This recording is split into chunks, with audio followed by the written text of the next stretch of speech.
darkness symbolized rebirth and fresh beginnings. The ceilings of the temple were representative of the heavens themselves, and often had celestial patterns inscribed upon them. One example shows the ceiling of a temple covered blue with gold stars etched upon it. Another example, the famous zodiac of the temple at Dendera, which now lies in the Louvre in Paris, was once suspended overhead to represent the stars of the sky in motion.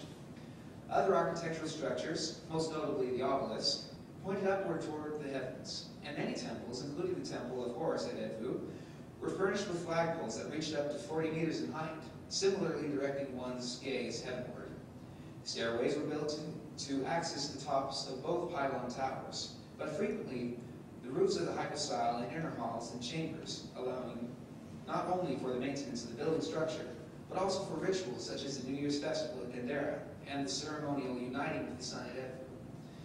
These architectural features demonstrate the inseparable role of the heavens and the temple, whose similar link to the earth made the temple a location wherein heaven and earth could interact. The temple served not only as a microcosm of heaven and earth, however. For ancient Egyptians, the temple stood at the nexus of the three spheres of heaven, earth, and netherworld. Schaeffer argues that the vaults of the temple, often used to store riches, though at times they were left completely empty, acted to represent the netherworld. Wilkinson points out an even more pressing link between the temple and the netherworld, the association of temple and tomb. Quote he, "Pyramids were associated with the temples by means of their mortuary cults. Private tombs were sometimes made to represent temples, and temples were sometimes conceived of as the tombs of gods or men, or even contained such tombs, so that the interrelationship between the rituals of life and death, this world and the next, were never distant in the minds and religious structures of the ancient Egyptians." Quote.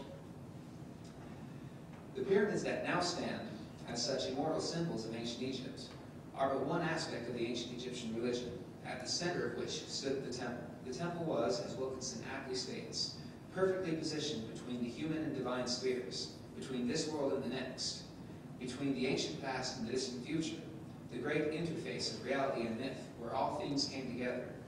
The great pylons, therefore, not only acted as gates allowing entrance into the temple, but as a portal by which gods and men might pass from one realm to the other.